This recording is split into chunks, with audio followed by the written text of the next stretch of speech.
একটি মেয়ে কিংবা একটা নারী, একটা আওরাতুন, একটা মুআন্নাস, একটা মেয়ে নারী জাত, উনি যদি খুশবু কিংবা সেন কিংবা আতর মাখে, ওই আতর মেখে ঘর থেকে যদি বার হয়, রসুল বলেছে যেন দেহ ব্যবসায়ী ঘর থেকে বার হয়ে গিয়েছে। ও বাপজিরা, ব্যাপারটা খুব ভারী, ব্যাপারটা খুব ভারী। চলেন আমি আপনার কাছে বোঝাতে চেয়েছি, আমার কথাটা খুব ভালো করে নেবেন। যদি বলেন হুজুর মেয়েটা কত বছর পর্যন্ত খুশবু মাখতে পারবে, এখন আমাদের ভারতের ঐতিহাসিক হিসাব হলো একটা মেয়ে যখন 8 বছর কিংবা 9 বছর হয়ে যায়, ওই মেয়েটা সাবালক সাবালিকা হয়ে যায়। এবার বলবেন হুজুর 9 বছর হলে মেয়েটা কি সাবালক সাবালিকা হয়? প্রমাণ করার জন্য পৃথিবীর কোথাও যেতে হবে না, সব কথা তো মাইকে বুকে মুখে বলা যায় না। তবু আমি একটা ইঙ্গিত বললাম, 9 বছর 8 বছরের বাচ্চা উনি যখন গা হাত পা দিয়ে গোসল করে প্যান্টটা যখন চালে কিংবা কোথাও যখন লাগিয়ে দেবে, প্রচণ্ড রৌদ্রে যখন প্যান্টটা শুকনো হয়ে যাবে, ওই প্যান্টটার একটা কানা উঁচু করবে, পাঁপড়ের মতো শক্ত হয়ে উঠলে ঘুঁটের মতো দেখা যায় উঁচু হয়ে যাবে। রসুল বলছে ওই মেয়েটা সাবালক সাবালিকা হয়ে গেছে। ও বাপজির, আমি আপনাকে বোঝাতে চেয়েছি, তাহলে একটা মেয়ে যখন 8 বছর হয়ে যাবে, তার গায়ে সেনার খুশবু আতর মাখা যাবে না। চলেন আপনার কাছে আর একটা হাদিস বা কোরআনের আয়াত বলা যাক। আমার আল্লাহর কোরআন জানিয়ে দিয়েছে, একটা বাচ্চা, একটা ছেলে যখন মায়ের গর্ভ থেকে অবলম্বন করে, ওই ছেলেটা 2 বছর বয়স হলে ওই মায়ের বুকের স্থানে দুধ পান করা হারাম, দুধ পান করা হারাম, চলবে না। তাহলে যে গর্ভধারিণী মা, মায়ের যদি সন্তান 2 বছর বয়স যদি হয়ে যায়, আল্লাহর কোরআন যদি দুধ খাওয়া হারাম বলে দেয়, তাহলে 2 বছরের বাচ্চা নিজের মায়ের যদি দুধ খাওয়া হারাম বলে দেয়, 2 বছরের বাচ্চাটা আমি ছেড়ে দিলাম, তাহলে 17, 18, 22, 23 বছরের যুবক ছেলে আমার স্ত্রী পা দিয়ে চলে যাবে, আর তার ঘেরানা সুখ ঘরানো তিনি নাকে নেবে। না না, ইসলাম এটা কখনো জায়েজ বলেনি। যদি বলেন হুজুর একটু চেপে বলেন, চলেন আমি আপনার কাছে একটু চেপে বলি। আমাদের মায়েরা গোসল করে, গোসল করার পর কিংবা ওদের জামা হোক, সায়া হোক, জামা হোক আর শাড়ি হোক, ওরা রাস্তা মেলিয়ে দেয়। আমি আপনাদের কথা বলছি না, বেশিরভাগ অন্য জায়গায় হয় তাই বলছি। ওরা রাস্তার কোলে মেলিয়ে দেয়, পরিষ্কার করার পর একটু শুকাতে দেয়। রাস্তায় কত টোটোওয়ালা, ভ্যানওয়ালা, চাকরিজীবী, নকরিজীবী, গরিব অত হয়, দুর্বল আক্রান্ত অনেক ব্যক্তি রাস্তা দিয়ে চলে যায়। লাল রঙের কোনো জামা কাপড় যদি মহিলাদের একটা বার নজর পড়ে, পৃথিবীর যে কোনো পুরুষ হোক না কেন, ওটালে 3 সেকেন্ডে হয় তবু একটা বার ভাববে। রসুল বলেছেন ওটা হারাম, ওটা হারাম, চলবে না। তাই আমি আপনাকে বোঝাতে চেয়েছি, তাহলে নারীদের পোশাকটা এটা যদি পুরুষদের যেখানে হারাম হয়, মায়েরা যদি খুশবু আতর মাখে, এটাও যদি পুরুষদের জন্য, যদি পুরুষদের পাওয়ার কারণে যদি হারাম হয়, মায়েরা আল্লাহর কাবা তোয়াফ করবে, জোরে জোরে তসবিহ পড়া, এটাও আমার আল্লাহ হারাম করে দিয়েছে। মায়েরা যখন নামাজ আদায় করবে, ওয়ারকাউ মার রাকিন, যখন রুকু করবে, অসজুদু লিল্লাহ, ওরা যখন সেজদা করবে, ওরা সেজদায় যখন চলে যাবে, হাতে হাতে হীরা জহরত কাঞ্চন মণি মুক্তা অনেক রকমের চুড়ি আছে, স্টিনাল ফিস্টিল অনেক রকমের চুড়ি আছে। অনেকের রোগা রোগা হাত, অনেকের মোটা মোটা হাত, একটা জায়গা 4টে 5টা করে চুড়ি পরে। আমি ওটা হারাম বলবো না। ওরা যখন একটা বার রুকুতে চলে যাবে, ওই চুড়িটা নিচে পড়লো, আর গড় গড় করে চুড়ি যখন পড়ে ঝুম করে আওয়াজ হবে।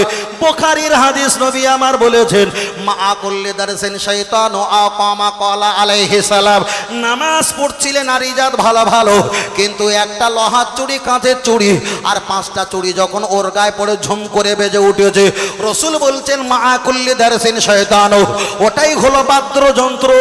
তুমি চুড়ি পড়তে পারো, কিন্তু চুড়ির আওয়াজ যদি নামাজে হয়, তোমার নামাজটা ভঙ্গ হয়ে গেল, ভঙ্গ হয়ে গেল। আমি চুড়ি পরা হারাম বলিনি, তবে একটা জায়গায় 1000টা চুড়ি পরো, নামাজ পড়তে গেল যেন চুড়ির আওয়াজটা যেন না হয়, না হয়। চলেন আপনার কাছে দ্বিতীয় নাম্বার অপশান বলা যাক। অনেক মায়েরা নামাজ পড়ে, ওরা আরজুলাকুম পায়ে ওরা নুপুর পরে, দুটো নুপুর, নুপুরের মুখ দুটো যদি এক জায়গায় করা হয়, 3টে 3টে করে 6টা বলদানা হয়। ওরা যদি হাঁটে, পাগুলো যদি একটু নাড়া দেয়, ওই 3টে 3টে 6টা ঘুমুর দানা ঝুমঝুম করে বাজে। রসুল বলেছেন ওটা হলো হারাম। তাহলে মায়েরা নুপুর পড়তে পারে, কিন্তু নুপুরের বাজনিটা হারাম। মায়েরা চুড়ি পড়তে পারে, তবে চুড়ির বাজনিটা হারাম, এটা চলবে না। মায়েরা যখন নামাজ পড়বে, ওদের চুল যদি দেখা যায়, নামাজটা ফাসেদ হয়ে যাবে, নামাজটা হবে না। তবে আমি আপনাকে বোঝাতে চেয়েছি, আপনার বাড়িতে একটা মোবাইল আছে, আর অপুরুষ ব্যক্তি আপনার ব্যবসায়ী, বন্ধু, আত্মীয়, পরিবার, পরিজন আপনার মোবাইলে ফোন করেছে আর আপনাকে না পাওয়ার কারণে আপনার স্ত্রী একটা বার যদি হ্যালো বলে, রসুল বলেছেন অপুরুষ ব্যক্তির সঙ্গে কথা বলার কারণে ওই মহিলাটা জাহান্নামে যাবে। তবে একা জাহান্নামে যাবে না, ওর স্বামী, ওর বড় ছেলে, ওর বড় ভাই, ওর বাপ, এই চারটে পুরুষের গোলা ধরে কঠিন জাহান্নামে নিয়ে যাবে।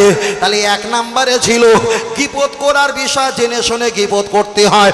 দ্বিতীয় নাম্বার অপশন ছিল মায়েরা, মায়েদের বিষয় বললাম, ওরা ঋতুবতী হওয়ার পরে ওরা যদি একটা বা সাদা সেরাব হয়, ওরা নামাজ পড়তে পারবে কিনা।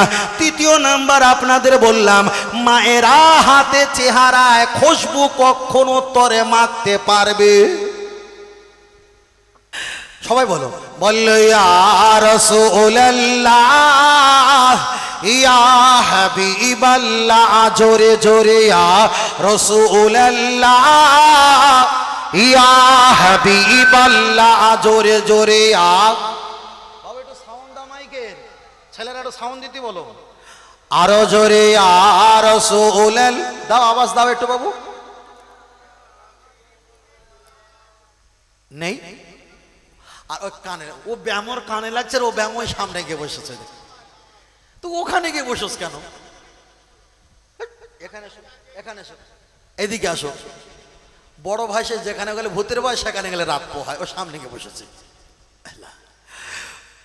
চলেন গজল বলি। গোলাপ নীলম গাধা নীলম, নীলম রজনী গন্ধা, মনের শৌখে মালা গেতেছি সকাল থেকে সন্ধ্যা। তবে একবার দেখা দাও যদি ও গো কামনে অলা, একবার দেখা দাও যদি ও গো মদিনা অলা, হাসি মুখে পাঠাবো তোমায় হাজারে কি আমের নজরানা। বলো বলো ইয়া রাসূলুল্লাহ, জোরে বাহ, একটু আওয়াজ তোলো পিছন থেকে ছেলেরা, বললো ইয়া রাসূলুল্লাহ।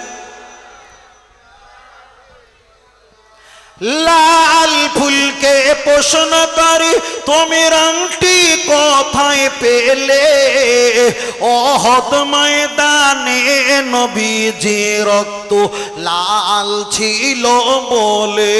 সুবহানাল্লাহ। আর একটু জোরে হবে না? এই দিক দিয়ে একটু জোরে হবে না? সাদা ফুলকে প্রশ্ন করি তুমি রংটি কোথায় পেলে, সাদা ফুলকে প্রশ্ন করি তুমি রংটি কোথায় পেলে, নূর নবীজির নূরানি দাঁত সাদা ছিল বলে। আর একটু জোরে হবে না? নারে তাকবীর। তাই লাল সাদার দোকান থেকে তোলে গেতেছে মালা, আখিরি দোয়ার আগে দাঁড়িয়ে পাঠাবো হাজার কিয়ামের নজরানা। তবে একবার দেখা দাও যদি ও গো কামলে আলা, একবার দেখা দাও যদি ও গো মদিনা আলা, হাসি মুখে পাঠাবো তোমায় হাজার কিয়ামের নজরানা। বলো বলো ইয়া রাসূলুল্লাহ, জোরে বাহ, আরো জোরে ইয়া রাসূলুল্লাহ। সবুজ রঙকে প্রশ্ন করি তুমি রংটি কোথায় পেলে, জান্নাতি ঘুরে নারীর পোশাক সবুজ থাকবে বলে। আর একটু জোরে বলে সুবহানাল্লাহ। হলুদ ফুলকে প্রশ্ন করি তুমি রংটি কোথায় পেলে, নূর নবীজির নূরানি চেহারা হলুদ ছিল বলে। তাই হলুদ লালের সাদা সবুজের দোকান থেকে তুলে গেতেছে মালা, সুযোগ পেলে দাঁড়িয়ে পাঠাবো হাজার কি আমের নজরানা। তবে একবার দেখা দাও যদি ও গো মদিনা আলা, একবার দেখা দাও যদি ও গো কামলে আলা, হাসি মুখে পাঠাবো তোমায় হাজার কি আমের নজরানা। বললো বললো বললো বললো ইয়া রাসূল, জোরে বললো ইয়া রাসূলুল্লাহ। নারে তাকবীর। আল্লাহ কবুল করেন, বলেন আমিন। আরেকটু জোরে হবে না, আরেকটু জোরে হবে না। অনেক কথা বলেছি, অনেক কথা বলেছি, শুধু দুটো জিনিস বিষয় বলেছি, আর একটা আগেরটা তো ধরে নিলে হয়। 15 নম্বরে পর্যন্ত ঠেকিয়ে দিলাম ইনশাআল্লাহ। যাই হোক, তিনটে বিষয় বলেছি। একটা হলো মেয়েদের ঋতুবতী, এই মেয়েদের সাদা সেরাব হলে তাদের করণীয় কি, দ্বিতীয়বার বলেছি। এর ভিতরে তা তো অনেক কিছু বলেছি। তারপরে বলেছি মেয়েদের আতর খুশবু মাখা যাবে কি না, তার বলেছি গীবত করার ভয়াবহতা কি। তিনটে অপশান বলেছি। যদি এক একটা বক্তার কাছ থেকে 3টে কিংবা 4টে করে এইরকম লজিক্যাল দিয়ে যদি বক্তব্য করত, তাহলে 2 ঘন্টা 3 ঘন্টা আরাম আয়েসে আমাদের নাম্বার বাড়তো, আর আমরা এক একটা বিষয়ে শিক্ষা অর্জন করে ধাপে ধাপে উপরে উঠতাম। কথা বোঝাতে পারিনি? উপরে উঠতাম। কিন্তু আমি আপনাদের কাছে অনেক মশলার কথা নিয়ে এসেছিলাম, বলবো বলে অনেক মশলার কথা নিয়ে এসেছিলাম, কিন্তু মাছ ধরার ক্ষমতা নেই। নতুন জামাই না পুরনো জামাই এসে পা দিয়ে লাথি মেরে পুকুরে ঘুলকে দিয়েছে, শোল মাছ আর খুঁজে পায়নি, সব গর্ত খুলে মাথা ঢুকে দিয়েছে। কথা বুঝতে পেরেছেন ভাই?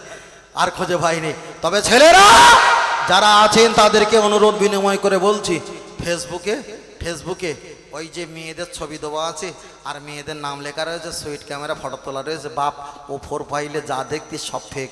ও 1000 রকম মেয়ে ঢুকে আছে ওর ভিতরে, ওর মালিকানা কি ও নিজেরা জানে না। খবরদার, ওতে যেন পাগল হসনি, ওতে যেন সময় দিসনি। ও একদম সম্পূর্ণ ফেক, সম্পূর্ণ মিথ্যা। নদিয়া কৃষ্ণনগরের ওখানে 3 বছর পরে 2টো ছেলের সঙ্গে দেখা হয়েছে। নদিয়া কৃষ্ণনগর নাম শুনেছেন তো? কৃষ্ণনগর থেকে আরও কিছুটা যেতে হবে ভিতরে। ওখানে একটা ছেলে এসে বলছে, হুজুর আমাদের ছেলে আমাদের এলাকায় 2টো ছেলে প্রেম করেছে। একজনে মেয়ের কণ্ঠে কথা বলতে পারে, প্রেম করেছে 3 বছর। 3 বছর এ বলে আমি বিদেশে থাকি, অথচ দুজনের বাড়ি পাশের গ্রামে বিদেশে থাকি। তা কোনো রকমে হতে হতে 3 বছর পর পরিচয় হয়েছে। এও হচ্ছে মদ্দা মানুষ, ও মদ্দা মানুষ, দুজনেই মদ্দা মানুষ। অথচ মেয়ের ফোনে অনেক টাকা মেরে দিয়েছে। অনেকে ভিডিও কল যখন হয় তখন ল্যাপটপে অন্য রাখে আর মোবাইলটা সামনে ধরে, বেশি কথা বলে না, 3-4 সেকেন্ড পরে কেটে দেয়, ভাই আসতে মা আসতে বলে ফোনটা কেটে দেয়। এইভাবে ছেলেরা তোরা কখনো ওতে মজিস নি ভাই, আমার খুব অনুরোধ বিনয় করে বলছি, কখনো ওতে যেন পাগল হসনি। ও একদম সম্পূর্ণ মিথ্যে কথা ভাই, সম্পূর্ণ ফেক, সম্পূর্ণ মিথ্যা কথা। তার কারণ বলছি, রসুল বলেছেন একটা ছেলে যখন বিবাহ করবে সে নিজে নিজে দেখে বিবাহ করতে পারে, এটা রসুলের হাদিসে এসছে। কিন্তু সবচাইতে মজার বিষয় হলো ছেলেটা নিজে নিজে মেয়ে দেখতে গেলে তার সঙ্গে জেনা ব্যভিচারী পাপের কাজে লিপ্ত হয়ে যাবে।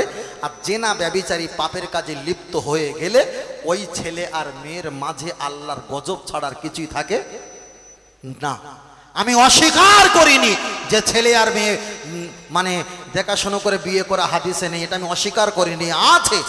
কিন্তু নিজে নিজে যখন ছেলে আর মেয়ে বিয়ে দেখাশোনা করবে, তুমি তোমার মামার কাছ থেকে বড় বাইকটা ধার করে নিলে, বন্ধুর কাছ থেকে একটা কালো চশমা নিলে, আর একটা বন্ধুর কাছ থেকে সাদা শার্ট আর কালো প্যান্ট নিলে, আর একটা বন্ধুর বাড়িতে গেলে 2 সাইডে ফগ মেখে নিয়ে যাচ্ছে, একটাও তো আপনার নিজের না, সব তো ধার করা।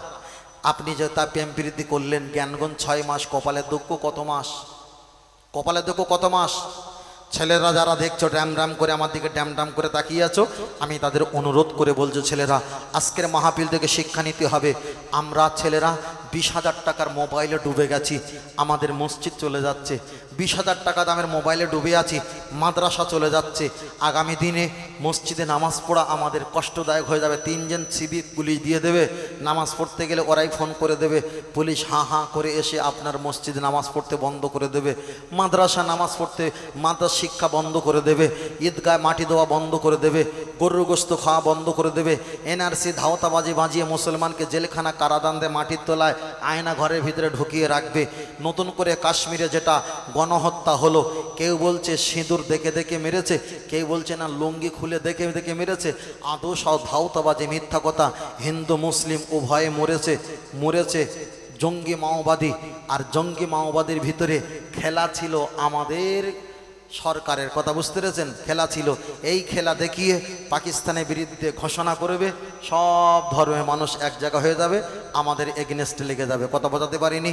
কিছুদিন আগে, আজ থেকে 3 বছর আগে, ট্রেনের ভিতরে একজন নাম তিনি ওরকম মুসলমান দেখে 3 জনকে হত্যা করেছিল। আপনারা নিশ্চয়ই এর খবরটা আপনারা পেয়েছিলেন, পাননি বাবু? অবশ্যই পেয়েছিলেন। সেখানে মুসলমানকে নাম দিয়ে হত্যা করা হয়েছিল। আদৌ কিন্তু মুসলমান যেই পরিচয় পেয়েছে সেখানে গুলি করে মারা হয়েছে, হত্যা করা হয়েছে। আমরা মুসলমান কাউকে হত্যা করি না, কাউকে কতল করি না, কাউকে জোর করে ধর্ম কলেমা পড়াই না। আল্লাহর কোরআন বলছে লা ইকরাহা ফিদ্দিন, ধর্মের কোনো জোর জবরদস্তি নেই। পৃথিবীতে যদি কেউ মুসলমান না হয় আমাদের যায় আসে? আমাদের যায় আসে না। পৃথিবীতে যদি কেউ মুসলমান না হয়, আমরা যা আছি আর আমাদের কোনো প্রয়োজন আছে? প্রয়োজন নেই। শুধু একটাই প্রয়োজন, আমাদের বাপেদের সম্পত্তি আমাদের থাক, তোদের বাপের সম্পত্তি তোদের থাক। আগামী শনিবারে 26 তারিখে যেটা ব্রিগেডের মিটিং আছে, ব্রিগেডের মিটিং এর আগে অমুক হুজুর বলেছে কি করে হয় দেখি। আর একজন দাড়িওয়ালা, একটা লম্বা দাড়ি, তিনি বলেছেন কি করে হয় দেখি। আর একজন বেঁটে দাড়ি, আমার কথা বুঝতে পারছেন ভাই? বেঁটে দাড়ি। আরে আমি আপনি হুজুরকে মানে সেটা আলাদা। এই লম্বা দাড়ি বেঁটে দাড়ি বাঁধরামো করবে, তাদেরকে ছেড়ে দেবো? একটা বেঁটে দাড়ি বলেছে কি করে হয় দেখে নেই, কে ওদেরকে পাশ করে দিয়েছে দেখা যাক। আর এটা লম্বা দাড়ি বলছে তোমরা যাবে দাও, আমরা যাচ্ছি না।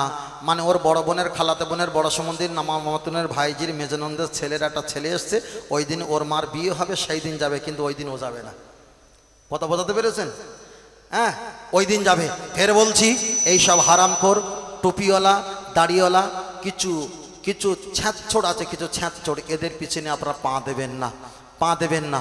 এরা ভিতরে খবর হয়ে গেছে পারমিশন দেবে না, তাই এরা রং লেচ্ছে যে পারমিশন কী করে দেখি, কী করে দেখি।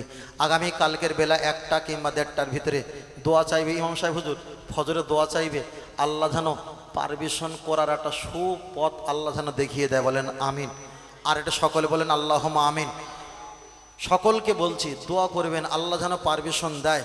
ওই জায়গা দাঁড়িয়ে আমাদের দেবে কি না দেবে এটা ভিন্ন ব্যাপার, কিন্তু মুখ থেকে দুটো কথা যেন আমরা শুনতে পাই, আমরা বলতে পারি, আমাদের জাতির সামনে যেন পড়তে পারি। নবী ইব্রাহিম আলাইহিস সালামকে যখন নমরুদেরা আগুনতে ফেলে দিয়েছিল, একটা ব্যাঙ এসে বললেন, হাদিসটা মেশকাতে এসেছে, আল্লাহ আমি ওই পানিটা গাল থেকে পানি দিয়ে নবী ইব্রাহিম আলাইহিস সালামের আগুনটা ঠান্ডা করে দিতে চাই। আল্লাহ কুদরতি জবানে হেসে বললেন, ব্যাঙ তোমার ওই সীমিত পানির কারণে ওই আগুনের কুণ্ডি নির্বাধিত ঠান্ডা হওয়া সম্ভব না। তখন ব্যাঙ পরেই বলেছিলেন, আল্লাহ আমার এই সীমিত পানিতে আগুনটা ঠান্ডা হবে না, এটা আমি জানি, কিন্তু আমি যে আগুন লেবানোর পক্ষে এই নামটা আমার খাতায়, আপনার খাতায় যে আছে, এটাই আমার দরকার ছিল। আমার আওয়াজটা হয়তো তাদের কাছে পৌঁছাবে না, আমাদের যাওয়াটা তাদের কাছে পৌঁছাবে না, কিন্তু আমরা যে মাদ্রাসা রক্ষার, মসজিদ রক্ষার, মানে মুসলমানদের সম্পত্তি রক্ষার এবং কবরস্থান রক্ষার, আল্লাহর ঘর ইবাদত রক্ষার জন্য যে আমরা যাচ্ছি, 1 ফোঁটা পানিতে আগুন নাও নিভতে পারে, আমার মতন 30-60 কেজি মানুষ গেলে হয়তো নাও লিখতে পারে, কিন্তু লেবানোর পক্ষে আছি, এটাই আল্লাহর কাছে দেখানো উদ্দেশ্য। আল্লাহ যেন কবুল করেন, বলুন আমিন। আর এটা সকলে বলি আল্লাহুম্মা, আমিন। ফের বলছি, আপনারা গুজবে কান দেবেন না। এটা কোনো রাজনৈতিক নয়, এটা হলো ধর্মের বিষয়। কোনো রাজনৈতিক মানুষ যদি বসে থাকেন, আমি আপনার কাছে ক্ষমা প্রার্থী, তবে ভুল বুঝবেন না। এটা আপনি রাজনীতি করেন, আপন জায়গা থাকুক। আপনি রাজনীতি করেন আপন জায়গায়, আমি আলাদা করি আলাদা জায়গায়। কিন্তু আমাদের মাদ্রাসা মসজিদ এগুলো যখন নিয়ে যাবে, আর তখন তোমার দুলা ভাইরে আমি তখন শালা বলে পরিচয় দেবো, এটা ভাবা কখনো সম্ভব? কথা বোঝাতে পেরেছি? তখন শালাবাবু বলে পরিচয় দেওয়ার সময় আমার নেই। রসুল বলেছেন, একজন সাহাবী এসে বললেন, হুজুর একজন ইহুদি বেদিন আমার বাড়ির পাশ থেকে নেট ঘিরেছে, জায়গা দখল করে নিচ্ছে, খাজুর গাছ পড়েছে 11টা, অথচ ওই খাজুর গাছটা আমার। হাদিস, সহি হাদিস। আল্লাহ নবী বললেন, হাত দিয়ে রোখো। হুজুর রুখলে আমি পারবো না। বলে না পারো, না পারবে, মুখ দিয়ে রোকো, হাত দিয়ে রোকো। ধস্তাধস্তি করলে তুমি ধস্তাধস্তি করো, উনি মারলে তুমিও মারো। তুমি যদি মারা যাও শহীদ হবে, তুমি যদি মেরে জিততে পারো ইসলামের প্রতিষ্ঠাতা হবে। তাহলে আজকের মসজিদ মাদ্রাসা খানকা ঈদগাহ নিয়ে নিচ্ছে, কিচ্ছু করতে ধস্তাধস্তি করব, মারা গেলে ইসলামের জন্য শহীদ হব, জিতে আসলে ইসলামটাকে বুলন্দ করার অধিকার পেয়ে যাব। কথা বোঝাতে পেরেছি? এ বিষয়ে আমি বলতাম, কিন্তু প্রথমে ওঠার সময় আমার মেজাজ গরম করে দিয়েছে। আমি বলেছি ভাই, আমি আপনাদের কাছে ক্ষমা প্রার্থী। এইভাবে বক্তব্য, এইভাবে ভাষা আমার আদৌ ইচ্ছা সহানুভূতি কিছু ছিল না। কোরআন হাদিসে কিছু মশলার কথা বলার ইচ্ছা ছিল, অনেক রাস্তা দিয়ে এসেছি, কিন্তু কিছু করার ছিল না। একটা পিঁপড়ে অন্যায় করলে 10টা পিঁপড়েকে ডলে দেওয়া হয়, তাই একজন বলার কারণে আপনারা ভুল বুঝতেন, তাই আমি দিয়েছি। আগামী দিন যেন এরকম না হয়, হয় সারুক নয় স্বরূপ, হয় পরিবর্তন হোক, আর না হয় গজবে ধ্বংস হোক, দুটোর একটা। ইসলামের বিধানে বলছি, কথা বুঝতে পেরেছেন? হয় পরিবর্তন হোক, নয় ক্ষতি হোক। আল্লাহ নবী বলেছিলেন, হয় আমার দলে দাও, না শেষ করে দাও। অনেক কথা বলেছি, আপনাদের কাছে আর বেশি কথা বলবো না, অনেকটা লম্বা। পরে 4 তারিখে আসছে তো ভাই, ওখানে ওটা কি পাড়া বলো? কি পাড়া? বড়ানি পুকুরধার, ও যাই হোক, নিমদার পুকুরধার হোক, যাই হোক পুকুরধার। আমি আসবো, আপনারা কে কে কি ওয়াজ শুনতে চান একদম লিখে আমার কাছে কাগজে জমা দেবে। আমি খুব বড় হুজুর না, বলতে পারিনি, কিন্তু আপনাদের আবদার আমার নিতে খুব ভালো লাগে, বুঝলেন না? আবদার নিতে অনেকে ভালো লাগে, আমার কাছে বলবেন কোনো বিষয়ে। তবে একটা কথা বলছি, এলাকার যিনি ইমাম হবে, ইমামকে মর্যাদা দেবে। ছোট হুজুর পীর কেবলা রহমাতুল্লাহ আলাইহি বলতেন, এলাকার ইমামদের যদি মর্যাদা না দাও, ওই এলাকায় আল্লাহর রহমত বরকত নাজিল হবে না। ছোট হুজুর পীর কেবলাকে মানেন তো আপনারা? ছোট হুজুর পীর কেবলা রহমাতুল্লাহ আলাইহি বলতেন, এলাকায় যদি কোনো ইমাম আলেম মাওলানা যদি থাকে, যে এলাকায় অজনসিয়াত হবে, ওই এলাকায় বাইরে থেকে আলেম ওলামা পীর সাহেবরা এসে অজনসিয়াত করে চলে যাবে। তারা টাকা অর্থ নিয়ে চলে যাবে। তোমার এলাকার পাশের এলাকা, তোমার এলাকার ভিন্ন এলাকার আলেম ওলামা ইমামদের দাওয়াত দেবে, তাদেরকে এক হাতে করে তুমি বিরিয়ানি তাবারক দিয়ে বাড়ি পাঠিয়ে দেবে। ছোট হুজুর পীর কেবলা রহমাতুল্লাহ আলাইহি বললেন, তোমরা ইনসাফ করলে না, আল্লাহ তোমাদের প্রতি দয়া মায়া করবে না। কতটা খেয়াল আছে? আমি এখানে ওয়াজ করলাম, আমাকে দেবেন, অর্থ কিছু দেবেন। আর জানারাদেরকে দাওয়াত করেছেন, তাদেরকে বলেন, হুজুর আপনাকে খুব ভালোবাসি, আপনি ঘরের মানুষ, আপনি এ পাম দেওয়া বন্ধ করতে হবে। যদি ভালোবাসা থাকে, কাল দুপুরে জায়গির বন্ধ করে বিরিয়ানি খাওয়াও। তবে আজকে রাতে দাওয়াত করেছেন, 2 টাকার জায়গায় হোক, 1 টাকা হোক, তার হাতে খুশি করাও। কথা বোঝাতে পেরেছি? হ্যাঁ, এটাই হলো। রসুল বলেছেন, যাদের অর্থ হাতের পানি শুকনো হওয়ার পূর্বে অর্থ মিটিয়ে দেয়, তারা হলো আল্লাহ পাকের খাস বান্দা। আর একটু জোরে বলেন সুবহানাল্লাহ। আর একটা ছোট করে বলছি, এলাকায় সমস্যা যা কিছু হবে, বাড়িতে যদি সবরেসানি হয় ইমামকে ডাকবেন, বাড়িতে কুল খতম হলে ইমামকে ডাকবেন, বাড়িতে যদি কান্না বেশি হয় ইমামকে ডাকবেন দোয়া খায়ের করার জন্য, বিয়ে শাদী হলে ইমামকে ডাকবেন। আপনার ছেলের বিয়ে হচ্ছে, ইমামকে ডাকবেন। শুধু মেয়ের বিয়ের জন্য ইমামকে ডাকবেন না, ছেলের বিয়ে হলে ইমামকে ডাকবেন, ইমামকে নেতা মাতব্বার করবেন। আর ইমাম তো আপনাদের জন্য সর্বসময় খাস করে দোয়া করতে থাকে, হয়তো জোরে করে না আস্তে করে, হয়তো আস্তে করে না আরবিতে করে, তবুও তো আমাদের কল্যাণে দোয়া করতে থাকে। আল্লাহ সমস্ত ইমাম আলেম ওলামা দ্বীনের খেদমত যারা করে, আল্লাহ সকল মুসলমান মা ভাই বোনকে আল্লাহ যেন কল্যাণময় আল্লাহ দান করেন, আল্লাহ যেন দুনিয়া পরকালে শান্তি দান করেন, বিপদ থেকে হেফাজত করেন। সকলে বলেন আল্লাহুম্মা। আরেকটা সকলে বলেন আল্লাহুম্মা। আরেকটা জোরে বলেন আল্লাহুম্মা আমিন। নারে তাকবীর। আজকের বারে কি বার বাবু? মোবাইল দেখতে সব ভুলে গেছে। আজ বৃহস্পতিবার পড়ে গেছে, তাই না? আবার দেখলে চোখ চলতে বলে হুজুর কি বার, তাও খেয়াল নেই। দেখে নেই ভাই, খুব সমস্যা। ওর সমস্যা জিজ্ঞেস করেছে, হুজুর তজি পড়তে গেলে সামনের দিকে ফেলবো না কোলের দিকে টানবো? জি জি, ফিলিস্তিনি বলি, ফিলিস্তিনি ভাই বলতে বলেছে, বিষয়টা একটুকুনি বলে নেই। হ্যাঁ, ফিলিস্তিনি নিয়ে আর নূপুর শর্মা নিয়ে আমরা যত বক্তব্য করেছি, ইউটিউব গাইডলাইন স্ট্রাইক আর কপিরাইট মেরেছে, মানে ইউটিউবকে বাজেয়াপ্ত করে দিয়েছে। বিষয়টা বুঝতে পেরেছো ভাই? যত বক্তব্য করা হয়েছে, নূপুর শর্মা যে নবী পাকের সম্পর্কে কুমুরচি করেছিল, হ্যাঁ ওই দেখো অফ করতে শুরু হয়ে আসছে। কথা বুঝতে পেরেছেন? দিলেই কপিরাইট স্ট্রাইক শুরু হয়ে যাবে, বলা যাচ্ছে না। ওদের সব ইহুদি খ্রিস্টানদের হাতে ভাই, বললেই সমস্যা হয়ে যাবে। কথা বুঝতে পেরেছেন? তাদের তো রোটি রুজি আছে, এ ভাষা বললেই স্ট্রাইক শুরু হবে। কি সমস্যা বুঝতে পারছেন? আর আপনি বলেন প্রয়োজন আছে না নাই? সব দিক দিয়ে মেরে দিচ্ছে, সব দিক দিয়ে। আপনি যাবেন কোথায়? সব দিক দিয়ে মেরে দিচ্ছে। আর যদি বলেন না এসব করা যাবে না, এসব করা যাবে না, ও তো মেটের কোলে ঢুকে থাকে, বসবেটা কি ভাই? একটু জনগণের বাইরে এসো বাবা। চলেন ছোট করে বলছি, ছোট করে একটা অপশন দুই একটা কথা বলে নিচ্ছি, আপনারা বসেন। আমরা হাত তুলে মোনাজাত করি তো দাদু ভাই, হাত তুলে মোনাজাত করবেন। যারা করতে বারণ করেছে তারা ঠিক বলেছে, আমরা করতে বলেছি, আমরা ঠিক বলেছি। আগের কথা খেয়াল আছে? জিবি সিভিক পুলিশ উনি অ্যাক্সিডেন্টের খবর দিয়েছে, ওনারটা ভারী, আমি দেখে এসছি আমারটা হালকা, তাহলে আমি দেখে এসছি আর উনি আপাতত দাঁড়িয়ে আছে। হাত তুলে মোনাজাত করবেন, হাত তুলে মোনাজাত করার দলিল আছে। আখেরি জোহরে নামাজটা পড়বেন। আখেরি জোহরের নামাজটা হবে কি নামাজ? একদম গোদা বাংলায় বলছি, প্রতিদিন জোহরের নামাজ যেটা পড়ে থাকেন, ওই জোহরের নামটা মডিফাই করে নাম দেওয়া হয়েছে আখেরি, মানে শেষ। জোহর মানে দ্বীপ প্রলয়, মানে জোহরের শেষ অক্তের নামাজকে আখেরি জোহর বলা হয়। প্রতিদিন যে জোহরের নামাজ 4 রাকাত পড়ো, ওই নামাজটা জুম্মার শেষে পড়ার নাম হলো আখেরি জোহর, একই জোহর। কথা মাথা গেল? দ্বিতীয় নাম্বার হলো, যারা জুম্মা পড়তে পারলেন না কোনো কারণে, জোহরের নামাজ তারা আদায় করে নেবেন।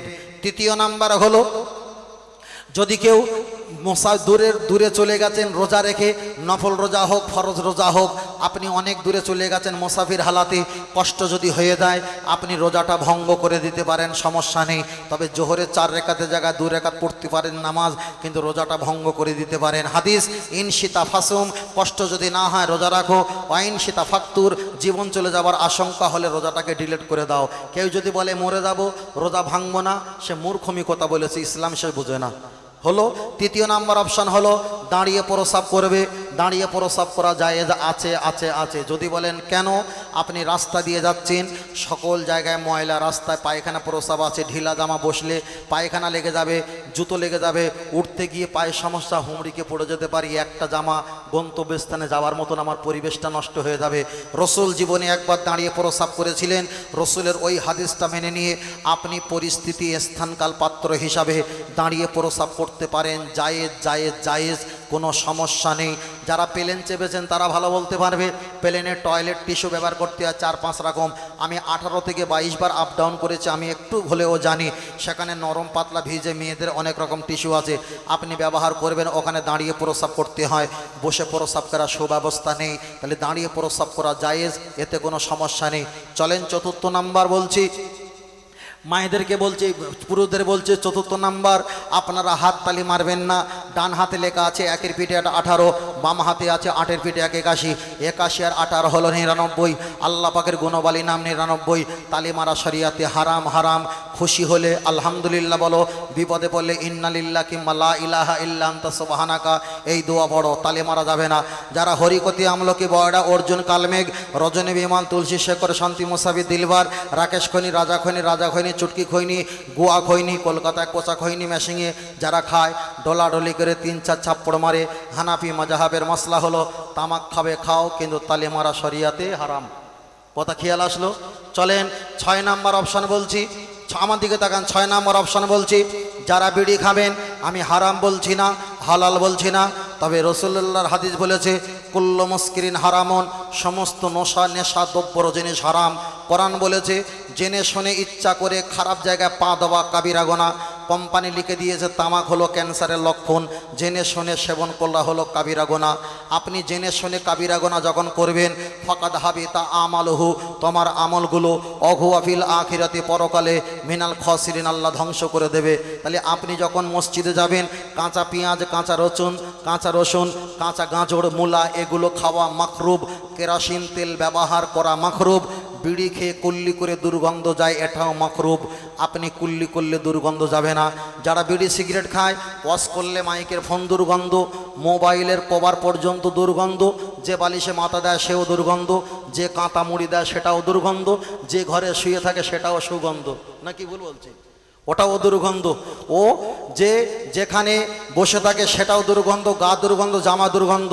হাদিস, রসুল বললেন আত্মহুর সাতরুল ইমান, যাদের সর্বক্ষমায় দুর্গন্ধ হয় তারা কখনো ইমানদার বলে দাবি করতে পারে না। এখন আমি বিড়ি খাওয়া হারাম বলিনি, হালাল বলিনি, চিন্তা ভাবনা বাড়িকে করো। আর বলবো নাকি ছোট একটা করে বললি জ্বালা পড়বে। অনেক মশলার কথা বলেছিলাম, কিন্তু আমার আইটেমটা ভঙ্গ করে ফেলেছে। চলেন আর একটু ছোট করে বলি, আমার দিকে তাকান। রসুল বলেছেন, আপনারা কি চাষ করেন বাবু? এখানে চাষবাস কি করেন? ধান, সবজি এগুলো হয়, তাই তো?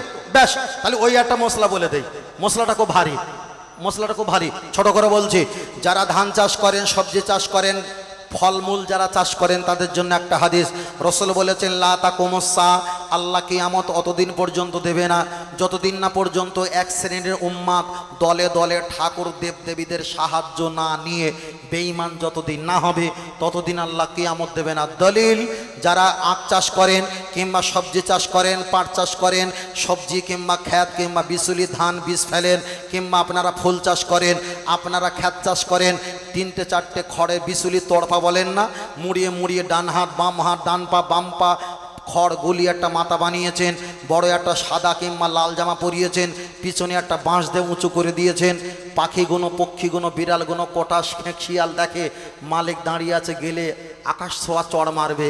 রসুল বলেছেন, সেই জামানার আমার উম্মাতেরা ঠাকুর বানাবে, ঠাকুরের সাহায্য নেবে, সাহায্য নিয়ে বেঈমান কাফের হয়ে জাহান্নামে যাবে। 3 কাটা 5 কাটা জমিতে আপনি দেখা যায় লাইট দিতে পারতেন, ঘেরা দিতে পারতেন, পক্ষী, ইঁদুর, আরশোলা, এই পক্ষীগুলো, কোটাসগুলো, শিয়ালগুলো থেকে বাঁচার জন্য আপনি নিজে হাতে দেবদেবী বানিয়েছেন, হাত পা বানিয়েছেন। আপনি সেখানে খাড়া করে দিয়ে আপনি বলবেন, রিজিকের মালিক আল্লাহ, হায়াতের মালিক আল্লাহ, সব কিছু আল্লাহ। দেবদেবী ঠাকুর বানিয়ে অর্থ কামিয়েছেন। বিসমিল্লাহ বলে খেলে বসিরহাট হুজুর বলেছেন, দাদা হুজুর লিখেছেন, বসিরহাট হুজুর দাদা হুজুর বলেছেন, বসিরহাট হুজুর লিখেছেন। কেতাবটার নাম হলো কলেমাতুল কুফুর। ওই কেতাবে বলা হয়েছে ওই ব্যক্তিটা বেঈমান আর কাফের হয়ে যাবে। আপনি যদি মনে করেন হারাম জিনিস খেলে হুজুর বলেছে কাফের হবে, আমি বিসমিল্লাহ বলে খাবো না, শুধু খাবো, রসুল বলেছে বিসমিল্লাহ বলে না খেলে হারাম জিনিস এমনি খেলে 40 দিনের ইবাদত পিছনে মাইনাস হবে। 3টে লোকমা 4টে লঙ্কা, একটা লোকমা 40 দিন মাইনাস হবে। তাহলে 3 মাস 4 মাস খেলে 70-80 বছরের ইবাদত সব মাইনাস হয়ে যাবে। ফের বলছি, আপনারা ঠাকুর দেবদেবী এগুলো নিয়ে সবজি, আখ, ফুল গাছ, এগুলো খ্যাতগুলো আপনারা কিছু করবেন না, শরিয়াতে হারাম। চলেন 6ম নাম্বার বলি। রসুল বলেছে, সেই জামানায় আমার উম্মাতেরা দলে দলে দলে দলে ঠাকুর পুজো করে বেঈমান কাফের হয়ে যাবে দলে দলে। আপনার হুজুর ফিতে কাটতে পারে, আপনার হুজুর মাথায় টুপি রেখে তিলক নিতে পারে, আপনার হুজুর রাস্তায় গিয়ে নারকেল ভাঙতে পারে, আপনার হুজুর মোম জ্বালাতে পারে, আপনার হুজুর রামরমিতে থাকতে পারে। আমি ফতোয়া দিয়েছি হারাম, আপনি বলেছেন আমার হুজুর যা করেছে ঠিক করেছে। হুজুরের পিছনে 1 লক্ষ যদি বলে ঠিক, 1 লক্ষ সব কাফের। রসুল বলেছে সেই জামানায় দলে দলে কাফের হবে, এটা হলো সেই জামানার লক্ষণ। কথা ঠিক না বেঠিক? বোঝেন না? আমি চাইলে ফের বলেছি, একটা বিষয়ে চাইলে 2 ঘন্টা ওয়াজ করতে পারতাম। অনেক কথা বলেছি, আমি কোনো রাজনৈতিকের কথা বলিনি, কখনো বলবো না। তবে এটা বলতে পারি, আপনার ভাগনা যদি অন্যায় করে, মামা দেখার আমার সময় নেই, কোল থেকে টেনে এনে আদায় করে নেব। কথা বুঝতে পেরেছেন? তখন পাটি মাটি লাঠি বাটি ওসব ঘোড়ার ডিম চেনার আমার সময় নেই। আমার সময় হলো ঈমান বাঁচাতে হবে। কথা বোঝাতে পেরেছি? মাথায় রাখবেন। ফের একটা কথা বলছি, অনেকে বলেছে লক্ষ্মীর ভাণ্ডার টাকা নেওয়া যাবে না। মূর্খ, ভুল বুঝেছে, ভুল বলেছে। টাকা নিতে পারো, তারা যে নাম দেয় দেখ। আপনাদের এই জায়গাটা হয়তো রামপাড়া, রামপাড়া। যদি লেখা থাকে রামপাড়া জামে মসজিদ, মসজিদে নামাজ হবে না? হবে না? ও হবে। একটা লেখা আছে ভগবানপুর, মুর্শিদাবাদে আছে তো ভগবানপুর, লেখা আছে ভগবানপুর মার্কেটে বড় শাহী মসজিদ, তাহলে মসজিদে ভগবান লেখা আছে, নামাজ হবে না? হবে না? হবে। ওটা হলো জায়গার কেন্দ্রবিন্দু নাম দিয়ে লোকেশন মারা। তাদের দেবদেবীর নামে তারা নাম দিয়েছে, দেয়। দেখ গিয়ে আমার 14 গোষ্ঠী যায় আসেন, আমার দরকার শুধু পয়সার। কথা বুঝে আসছে? কারণ আমাদের অর্থ আমাদের দরকার, তুই কী নাম দে দিবি দে, আমার যায় আসে না। কথা বোঝাতে পারলাম? অনেক কথা বলেছি। আবার যদি প্রয়োজন হয় আমার পার্সোনাল চ্যানেল আছে বি কলকাতা ইউটিউব চ্যানেল, একটু সাবস্ক্রাইব করবেন।